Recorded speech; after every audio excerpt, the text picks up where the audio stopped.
Hey everybody, so I just got back from being a guide and instructor on a 4-day mountaineering course on Mount Baker for MER Adventures, and I thought it would be good to sort of make a video on everything or sort of a good amount of gear you would need for any sort of glacier mountaineering in the Northwest, like Washington, or even the lower 48. So just to sort of have a good list out there of gear you need if you're looking to get into mountaineering. So let's start over here with the ice axes and trekking poles. And so if you're gonna go mountaineering, you gotta have an ice axe, right? So this list is for non-technical mountaineering, which is, for those of you who don't know, it's mostly a lot of walking on glaciers. And so without any sort of fifth class climbing or large chunks of belaying and dealing with anchors and all that. So mostly just walking. I'm talking about routes like the Coleman Deming on Mount Baker or the Disappointment Cleaver on Mount Rainier. So I have right here trekking poles, which are really nice. I'm a big fan of bringing one trekking pole, and I think the numbers are one trekking pole will help ease the wear on your knees about 15%. And two can be up to 40. So if you're bringing big loads, then it's nice to have a little bit of support. And for those of you who are backpackers that are looking into getting into mountaineering, you will have a heavier pack than when you're backpacking, so trekking poles really come in handy. Now an ice axe, a good ice axe to use for this sort of mountaineering is like this one right here. This is a black diamond. I think it's called the Raven or so. And you can see how it's just straight shaft, very basic setup right here, and a spike. You're going to be using that a lot because a lot of times you hold the ice axe up here. So that's a very good axe to bring. I tend to use this one. This is my favorite axe, and it just has a bit more features and it's a bit more useful in different situations, but same thing, I hold it up here and walk with it. So this is my main axe. Over here are examples of ice axes that I wouldn't recommend and you definitely wouldn't want to bring. This one right here is a technical climbing ice axe. It's made for water ice climbing. It's made for technical alpine routes. You can see how different it is compared to this one, how this is even longer, and this is meant to be held down here most of the time, so you definitely wouldn't want to bring this on a non-technical mountaineering route, as well as this is a lot more expensive than that, so that's just my warning to you guys. As well as this one. This ice axe is just super lightweight. It's made out of mostly aluminum. And then the tip right here, you can see that's steel. And we got a steel pick right there. And so this ice axe, I use this one for when I'm climbing alpine routes where it's maybe a little glacier, but then the majority of the time you're on rock. So that's why I have it. It wouldn't be a bad secondary tool. Like if I brought this one for anything really, and then I had this one just to have two tools out there. A lot of people are moving on to having two ice axes with them, and it wouldn't be bad just when you have one tool in each hand, and you can go up snow slopes so much faster with two tools. But ultimately you want one of these first before moving on to that. So we'll throw that in the discard pile, and you want something more along these lines. A B-rated ice axe, B standing for basic. You can see that in another video I can make about ice axes. Moving on to ropes. This is a 30-meter glacier rope. It's 7.8 or something like that. 7.9. 30-meter dry rope. You do want a rope that's dry treated. This is a half or twin. And so it's just really thin, really lightweight. It's only 30 meters. I kind of don't like that amount. I prefer more like 40. But another thing I've done with a group of 3 is I've just taken a 60-meter half rope and we split that up between each other, and I like that a lot more. This 30-meter would be good for a group of 2, which is very common in mountaineering. You have 2 people. Right here is a picket, and I have it outfitted with a double-length sling and a carabiner. If you don't know what a picket is, you can look it up, but it's for building snow anchors. And if you don't know what a snow anchor is, then look it up. It'll probably be under pickets.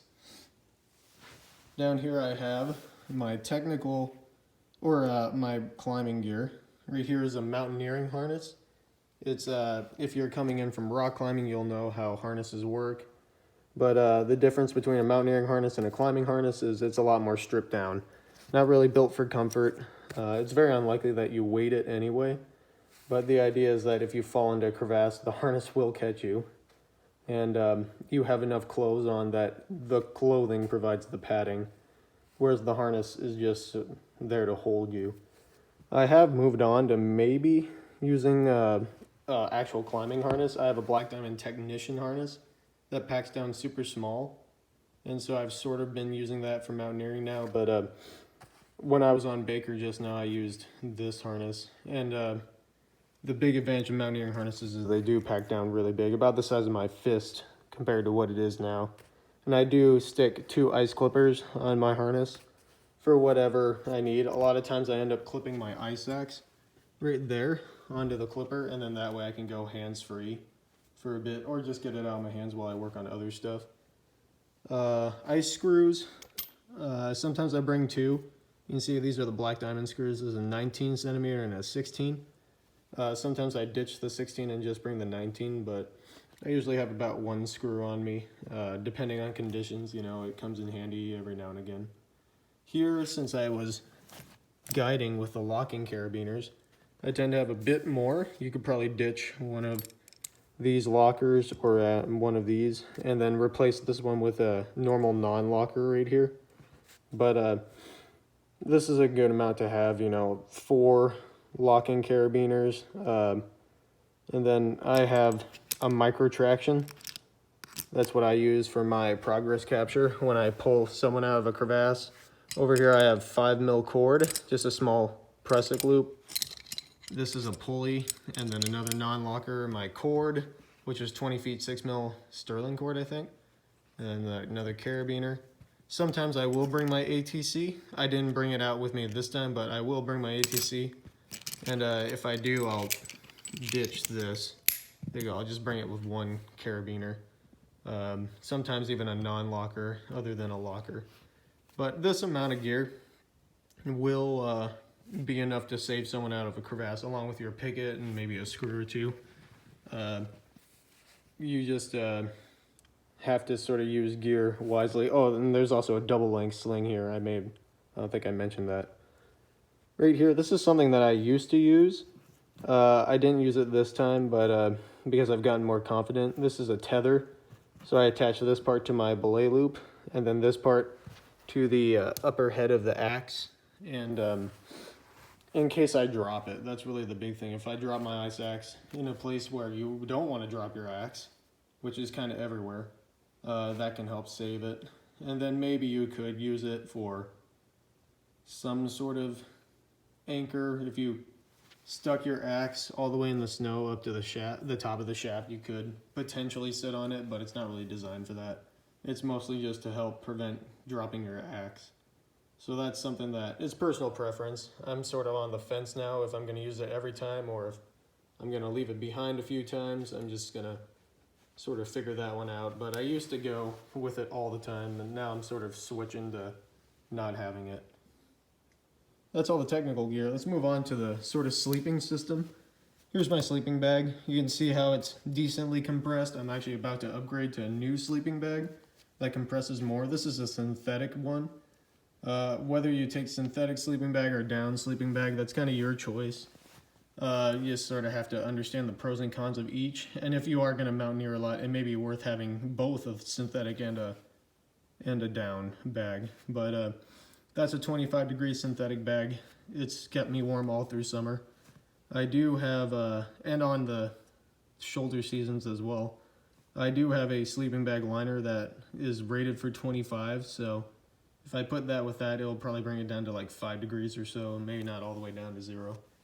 But good bag. It's definitely kept me warm throughout the days or the nights. Right there is my sleeping pad. You really want a good sleeping pad. This is the Neo Air X Lite. Everyone uses it, everyone loves it, and it's really no competition. Why? It's super small, so you can put it inside your backpack. That's a really big advantage. If you're mountaineering, you already have enough things on the outside of your pack, and to be able to put your sleeping pad inside just helps protect it more and makes your life a lot easier. Right here, this is a luxury item of mine. This is a pillow. I just started carrying these out because I got really sick of using jackets, so I still don't really know what I think about it, but I'm gonna try it out a bit more.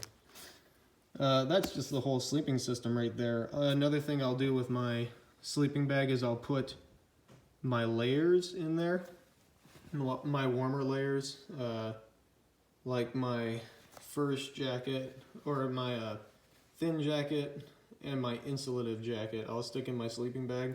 Sometimes you have to stick your fuel in there, other times water to keep them from freezing. So you just have to keep in mind what you're going to throw in the tent, what you're going to leave in your backpack outside in the vestibule. Moving up here, I got 2 Nalgene water bottles, 2 liters worth. Very common amount to have. If you're going to do anything, you definitely have to have 2. As well as if you're going with a guided group, it is required to have 2 Nalgene bottles. And we do mean Nalgene bottles because they're just so useful and they're nearly indestructible.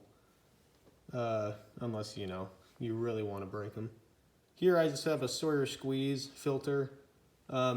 Any sort of filtering system will do pretty much. Iodine tablets, chlorine tablets, those are very big among the mountaineers. As well as sort of gravity systems like this. But I like this one because I can fill up that with dirty water. And then in the morning I can just screw that on top of it and then have some fresh water. Another thing I will do is boil water with the jet boil, especially when melting snow. So you can squeeze through the Sawyer squeeze and then boil the water and then be double sure that your water is clean. Hand warmers, foot warmers, self-explanatory.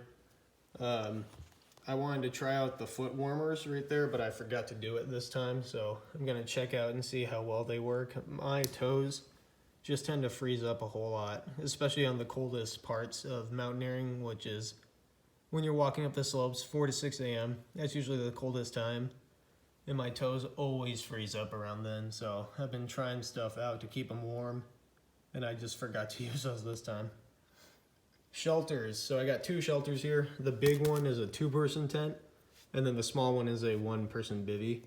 Not bad to have each. If you're gonna mountaineer and you're getting into it, you're definitely gonna have a partner, so you can spring for the 2-person tent and save a little bit of money. But I've climbed in teams of 3 before, or other odd numbers, and it's nice to have a 1-person bivvy, so that way you aren't wasting space by carrying another tent for just 1 person. So that's about all you need. A 3-person tent also would come in handy, also in a group of 3. So I don't own a 3-person tent, but that's just a couple options that you have.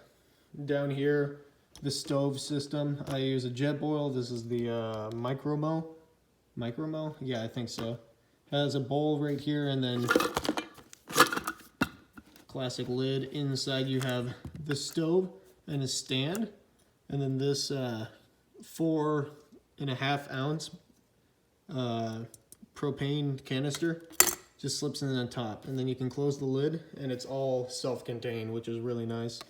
One of these will get you through an overnight trip easy. Actually, it would probably work for, if it's completely full, like this one, it'll probably work for a group of people for 2 nights because this thing burns so efficiently. I would be wary if you had to melt snow because that takes up a lot of fuel. But if you're just heating up water for drinking and for your food, then you could probably have one of those last 2 people for 3 nights. So it's really great. Really great stove. Everyone's using them now and everyone likes them. And after using one, I can see why. There's my medical kit. You've seen them in plenty of my other videos. I do stress knowing how to use the stuff before buying the kit. It's not enough to just have a medical kit. You do want some training. And if you're going to mountaineer, it's not bad to do some sort of wilderness first aid course. It's only 2 days, and it'll teach you, or it will help prepare you, you know, for sort of eventualities while you're out there. If you don't feel like that's enough, there are plenty of other courses that go up, more days, more subject matters and everything. So that's just my little disclaimer. On this specific trip, I did bring a platypus reservoir. This is 2 liters. The same platypus that I use just for drinking. I just left the hose behind just to hold the extra water. I didn't bring the Sawyer Squeeze on my last trip because the water filter was taken care of by another guide. But I did bring this just to hold some extra water. It's not bad to have something for camp where you can just keep water. That's a bowl, super dirty. These things are kind of cool. These are squishy bowls. So they just fold down to nothing and then they pop right out when you're ready to use them. And so you can easily pack them and then they just conform to whatever. They come with a bowl and a cup too, but you can just use the bowl as a cup and leave it behind, especially since the cup is kind of small. My spoon, it's a spoon. GSI spoons, really long. So it's really nice to get them deep in the freeze-dried containers so that way you don't get any food on your hands or on your gloves. And then freeze-dried food. We brought a number of these with us for a number of days. So usually I think if I'm gonna do an overnight trip, I bring one. Yeah, I bring one for the night before we wake up, and then I just have snacks for the rest of the time. Or, well, they're substantial snacks. They're not just like anything, but that's pretty much how I do it. Other people may eat more or less, who knows. Depends on your body. This is a Wag bag. This is probably the most intense, expensive one you can get at like $4 or whatever. A lot of times you can pick these up free at trailheads or ranger stations because they want to encourage people to dispose of their waste properly. Another thing that I did that I lost from this trip is I bring a Lay's Stacks container, you know, that like plastic stacks thing that all the chips come in. And I lined that with a bag, a food produce bag for that you can get at any store. And then I put all of my blue bags or Wag bags in that, so that way they're kind of contained in a container and I can just throw the bag away and keep on using the container. But I lost that on this Baker trip, sadly, in that it got thrown away, so I'll have to get a new one. But I like that system a lot. And then also, before I actually put my poop in it, I can keep my toilet paper and other supplies in there, like Wag bag supplies, I mean. And then it's all just in one place. There's a little knife. You know, you only need about one knife in the group. This is the Petzl Spantic or something. Does it say on there? Spatha. And this knife it's made as a climber's knife. You can clip a carabiner right here. It's pretty lightweight, so that's why I went with it. Again, I don't really use it too much. Just some sort of impromptu repair, or if I have to cut my cord for whatever reason, then I got a knife. Moving over, we got InReach right here. It's important to have some sort of emergency communication that you know is reliable. So InReach is a pretty big thing. It's definitely come in handy before while I've been out there. I brought 2 headlamps with me, which was really great because this one was, the batteries ended up dying, so I had to go to my backup headlamp. For headlamps, you want something about 200 lumens. This one's 200. If you have any more, then that's better. This one's 350. So, also this one is waterproof. Good to have some waterproof headlamps when dealing with snow or any sort of rain or anything. So that's just something to think about. And 2 headlamps may be considered a little overkill. You could always just bring batteries with you, but I brought 2 in this case, and some folks do that. Over here, I have a waterproof bag with a backup battery for my phone. It has 2 charges on it. The cord that I need to connect this to my phone and headphones. I wouldn't get too carried away with these waterproof bags. I only brought one, and it's not too big. And I only kept this stuff in it along with my car keys and maybe my phone on the days where I knew it was gonna rain. Just, you know, to keep the electronics safe, but that's really the only thing that needed to be completely waterproof, or double waterproofed, as you'll see later on. There's my glasses, glacier glasses. They have that wrap around the side and underneath to keep the sun from getting through the glasses, as well as the lenses are pretty dark. Right there, this is something I won't use all the time, but that's to protect your nose. It's called the Bico nose protector. And so I'll just keep that in the little chamois that the glasses come in case I want to use it. That's a helmet with a Sasquatch sticker that's not doing too well anymore.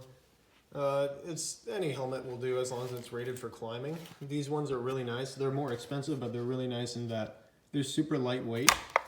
And these things, it's important to have a decent amount of adjustment with the sizing of the helmet, because you'll put stuff like your hat underneath, or sometimes I put a hat and then a hood over that, and then the helmet on top of that. So it's nice to have a little bit of adjustment with your helmet and a little bit of space to be able to stick anything on top of your head with the helmet still on it and fitting properly. So, little pro tip there.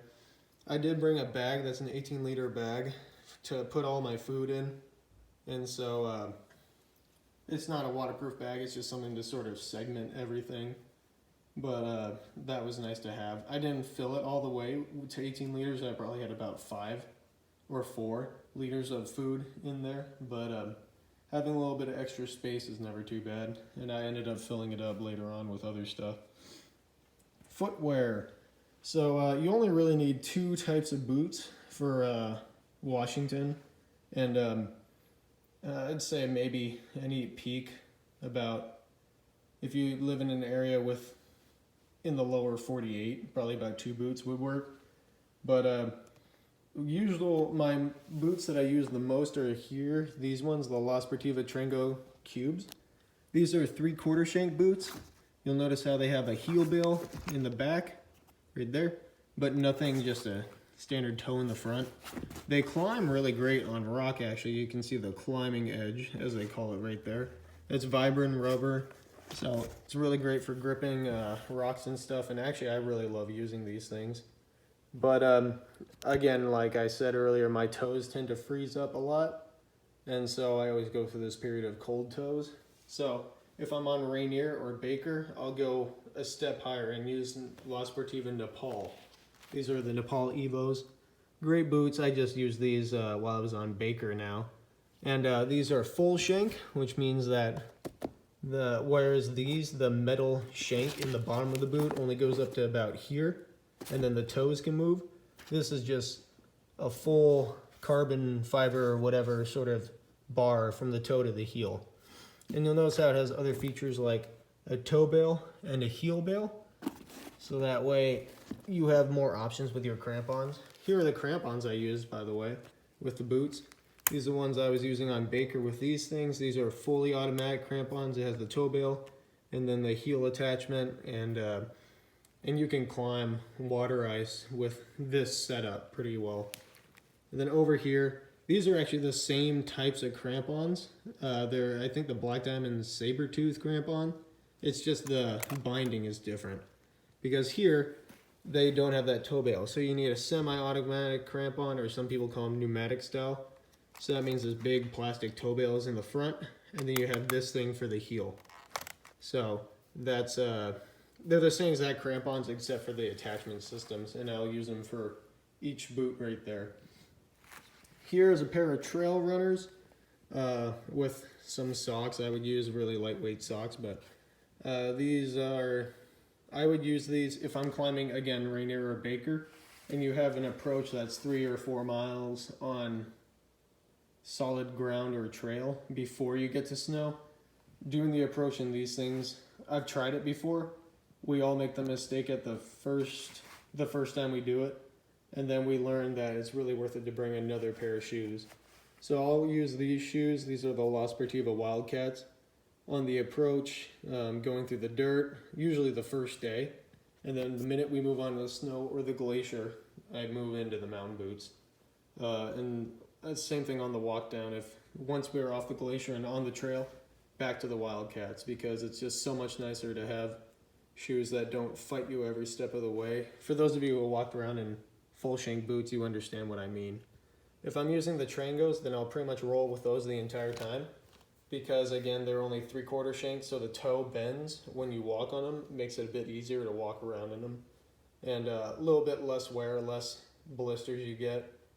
As well as I usually use these for smaller peaks. Again, these are a Baker and Rainier, so anything like Shuxton and down, 8,000 to 9,000 feet, I'll just always wear these the entire time, especially since it's usually overnight. So these boots are comfortable enough that you can just wear these the entire time, which is a great advantage of them. Backpacks. All right. So I'm a big fan of the Black Diamond Mission packs, if you can't tell. Right here I have a 35, the 45, and the 55. And so the most common pack I use is probably the 45. The 35 I would use for more stripped down missions, like where I'm climbing with the backpack, or I just want it super small and out of the way. And then I'll make my kit accordingly. Usually I won't bring a tent or maybe a bivvy. I've done some overnight. One night stuff is good in that as well. When you're going 2 nights or 3 nights, then the 45 comes in handy with the extra supplies you need, mainly the extra food, as well as maybe you're carrying a bit more group gear or whatever with it. So that comes in handy. And then the 55 I just used this time on Baker, because being like going with a guide, as a guide, and with all the group, it was good to have some extra gear, as well as we brought some thicker tents because we knew there was going to be rain at the start. So that's the reason why I brought the bigger one. This is about as big as I'd ever go with an alpine pack, and it would be good for like 4 or 5 day, 6-day missions, definitely. So it's good for extended time. All the packs have this really big skirt that come up, and you have a lot of expansion room. I also lined this pack with a trash compactor bag this time, which came in handy because this waterproofs your pack. And it's not the same as using the pack cover to waterproof your pack, because this thing works better. With the pack cover, water just sort of gets in anyway because you have sleeves and stuff. But this, it's like once it gets in, it's stopped by this layer. So you just line it and then throw everything in here in this bag. So a little pro tip there that everyone knows. Here I have some food laid out. Trail mix, big fan of that. That's just so great, and it makes you feel so nice after you eat. I have some power blocks right there, cliff blocks, and then whatever that stuff is, the power bar bolt. A couple cliff bars, granola bar, Luna bar. Those are tissues. They come in handy because your nose always leaks out there. I had a bunch of candy with me, sour gummy worms, licorice, Swedish fish. I had a whole bag of those, but then we ate them all because that is just like perfect mountaineering fuel. Apple juice, just in case, I guess, if I have a blood sugar crash or anything. But that's really what I had set up besides my meals, is stuff like this. And then the Pro Bar and this, they're both good if you start cramping up. Which can happen, especially if you're not used to spending all day walking up and down snow slopes. There's a map, goes along with your navigation. I have a navigation system on my phone, and pretty much all the guides had some sort of navigation. I was in charge of the map, but also the path was really laid out, and we weren't too worried about getting lost. A number of us had climbed it before. Moving on to the clothing. So I have everything laid out. I'm a big fan of big fan of outdoor research on the top part of my body, and then I like Mountain Hardwear pants. And the reason why is Mountain Hardwear pants, they make the short and long version, and I'm a short guy, so I need a shorter version of pants. I don't like pants that go down too low. They just get in the way and they're baggy. So I just found these ones. I've used them twice now, and I just love them. They're the Mountain Hardwear, I think, Chalkstone pant. And a couple good features about them are, well, the length of the pant. For one, they come with a belt, integrated belt, so you don't really have to put another belt on the pants. And now that's a pretty low profile for the harness. They've got thigh pockets. I don't like how low they are because my kneecap is right here and I have stuff in the thigh pocket. That's kind of weird, but they did it so that way the harness leg loop would be above it, so I can understand why. Going down, this is the big feature right here. A lot of pants are coming with this material on the inside, right here, of your step. And that helps with crampon scuffs and other things, mainly crampon scuffs though, so that way you don't end up ripping your pants. They also have this zipper right here. If I unzip it for you, it's just more pants underneath. And so that's for if you want to use ski boots. These pants can accommodate the larger cuff that comes with that. So just really nice pants, really good fit. Along with that, I also have Mountain Hardwear rain pants, because again, they're the same short guy length that I need. And it's not made with Gore-Tex. The Mountain Hardwear has its own sort of waterproof system, but they work, so I've had them out in the rain, so it doesn't really matter. As long as they work, that's all I care about. I also did bring along gaiters. As you can see, I don't really use gaiters too much. Just never really had too much of a reason, I guess, to try them out. But I brought them along because I feel like if I need them, then I'll want them. So that's really all I can say about it. I guess I just don't really care for them too much. That's an extra pair of socks. I bring 2 medium weight pairs of hiking socks to go with my boots. And then you saw I had that really small pair of darn tough quarter cushion socks for my trail runners. So, and I even ended up wearing these in my trail runners to walk out because I was lazy. So, but an extra pair of socks, learned that lesson the hard way. You definitely want 2 pairs. Standard trucker hat, just to help keep the sun out of my eyes. I put that underneath my helmet when the sun's out, along with my sunglasses, just to protect my face as much as possible. And my eyes from the sun rays. This is a pair of running shorts. I didn't do that this time, but on really warm days when you're hiking up, it's good to have a pair of shorts and you just throw these in your backpack. And then once you get to snow, you transition to your glacier pants. I didn't end up bringing these though, because on the first day we were expecting rain, and it was colder temperatures because of that with the clouds coming in. So I left them behind, but that is something I'm planning to do in the future, is bring a pair of shorts for the walk up, especially since it can be really hot in the height of summer. That's pretty much my lower body stuff. My upper body situation has a bit more layers to it, and I tend to, maybe I bring like 1 or extra, or maybe 2 extra layers than other mountaineers, but they all sort of have a purpose for me, and they all have a specific use. And I've always gone out, I've used every one of these, so I think it's worth bringing them. First down here, I like the Outdoor Research Echo series. I have a couple different Echo series actually underneath my pants. There you go. Here's an Echo Buff that I'll use just because they're super lightweight and then they work really well. So that's an Echo t-shirt right there. Past that is the Echo Sun hoodie, which sometimes I'll put over the t-shirt or sometimes I'll take that off and just wear that on its own. But that helps keep the sun off of you. It protects your arms and protects your head. This one got really wet actually. Then I have the Transition hoodie right here. These are all Outdoor Research products, by the way. This jacket is always out with me. No matter what I'm doing, I always have this thing with me. It is my main jacket. And you'll notice how in this setup I don't really have a hat or a warm hat.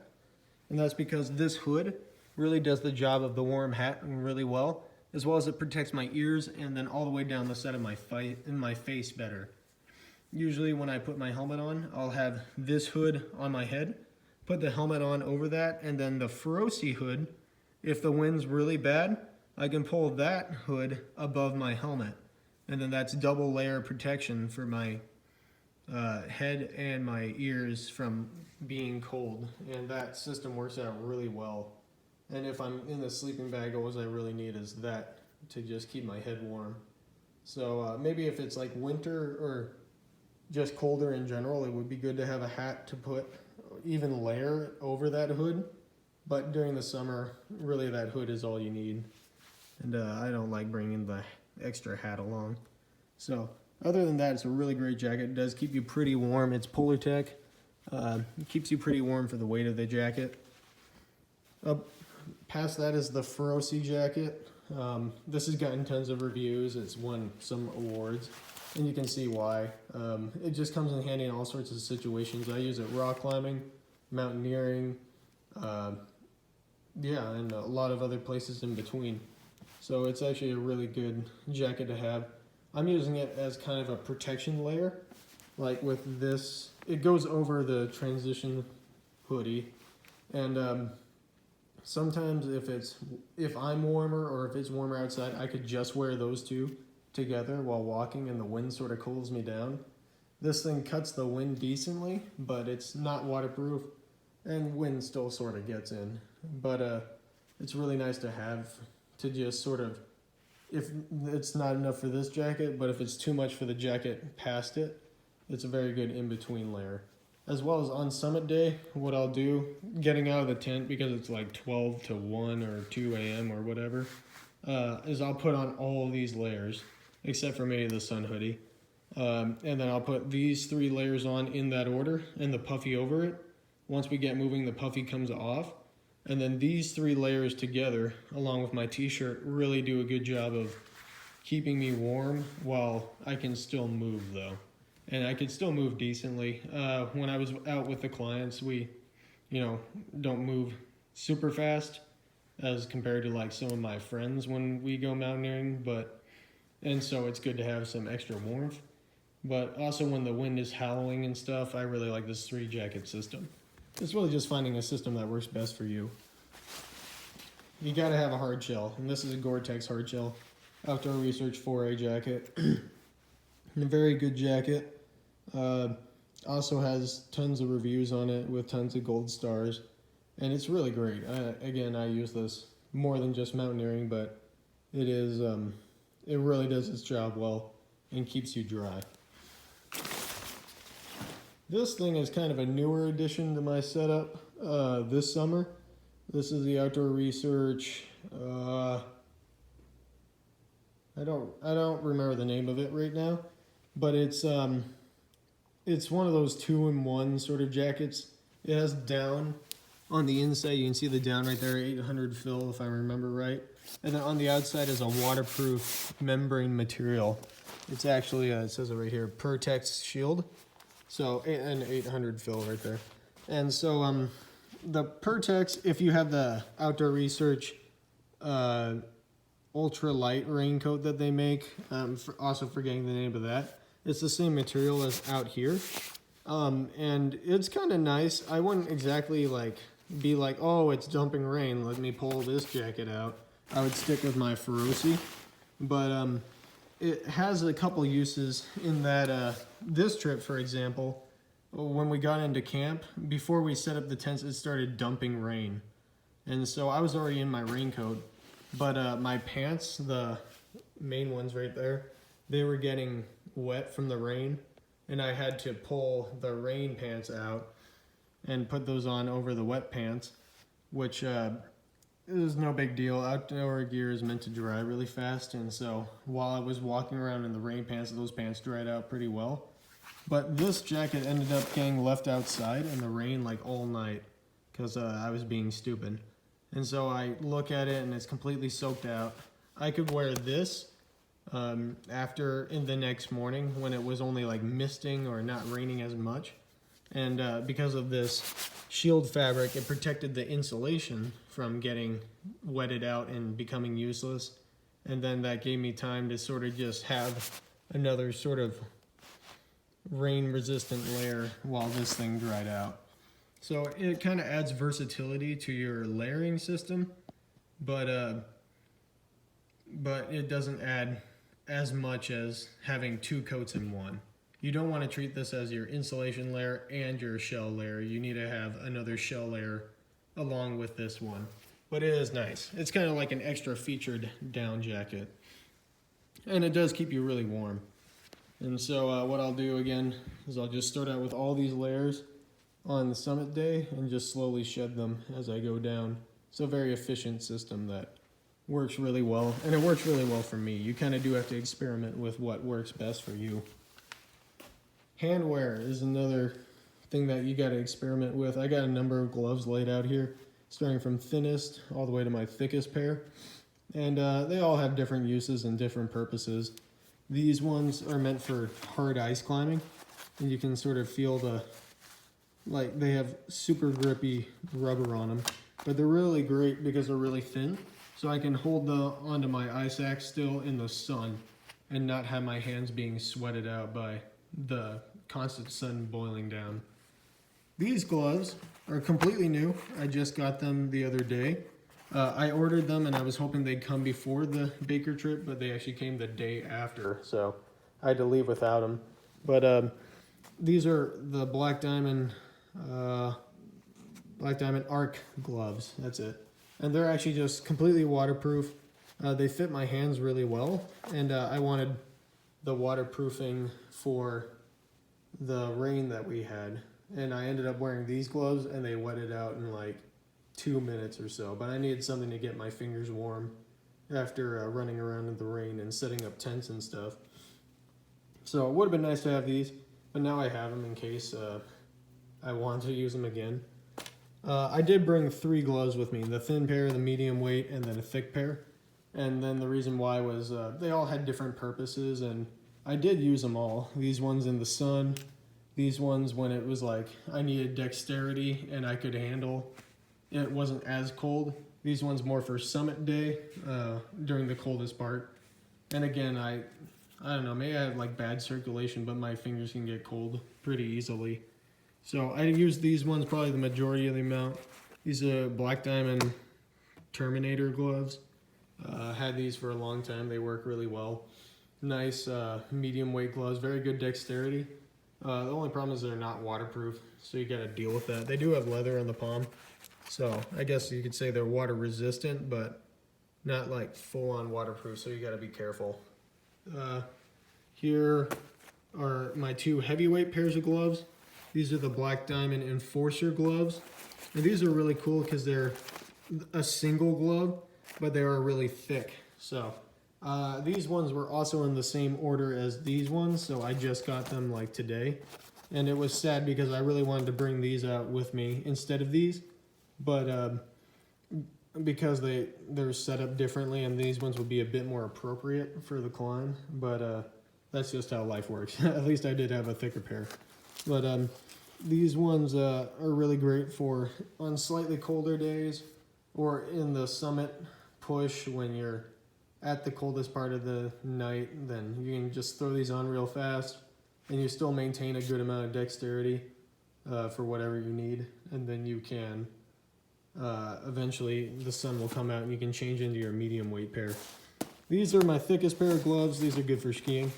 I did use these while I was out on Baker, and I used them a decent amount. Even in the tent, I would wear these gloves. This is a double glove design. Maybe let me pull out the, you can see the inner glove right there. There we go. So that's the inner glove.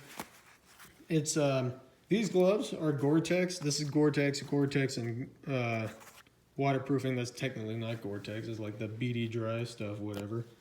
The inner glove is probably not Gore-Tex, but these things help keep the rain out pretty well. And the cuff is really big that you can fit any sort of sleeves in there, any number of sleeves that you got in there, which is really nice. But the problem with this is because it's a double glove design, you don't have too much dexterity. So you can hold stuff like an ice axe and trekking poles, but I had to clip a bunch of pickets and stuff and deal with ice screws, and that was really difficult in these gloves. It would have been better to have these ones. But that's why you have multiple pairs of gloves, is because they're useful in many different situations. And when you, like, no matter what, even if it's Gore-Tex or not, you're gonna wet out the gloves. Gore-Tex doesn't last forever. It's not some magic shield or whatever that you can use to keep water out all the time. Even if it's completely new, if you stand out in the rain for like an hour and a half, it's gonna get wetted out. And so that's something that you sort of have to come to grips with.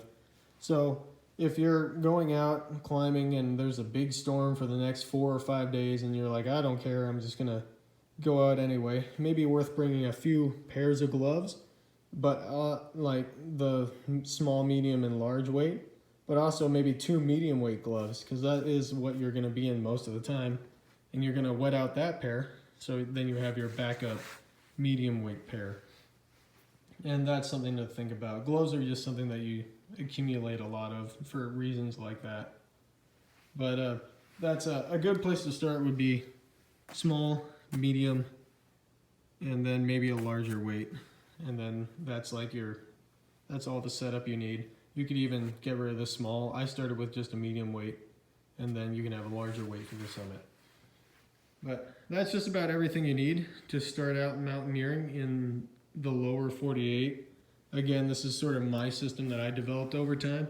You do have to sort of figure out your own things, and I'm always changing stuff too because I like messing around with new things, and maybe some things are better for some situation than others, and so we're always like changing up our systems. But that is just sort of an overview of everything that I use for mountaineering in Washington State. So thank you for watching. If you have any questions, you can always message me, or if you have anything to add to this video that you think is useful for mountaineering in the area, you can always comment on that too. So again, thank you for watching.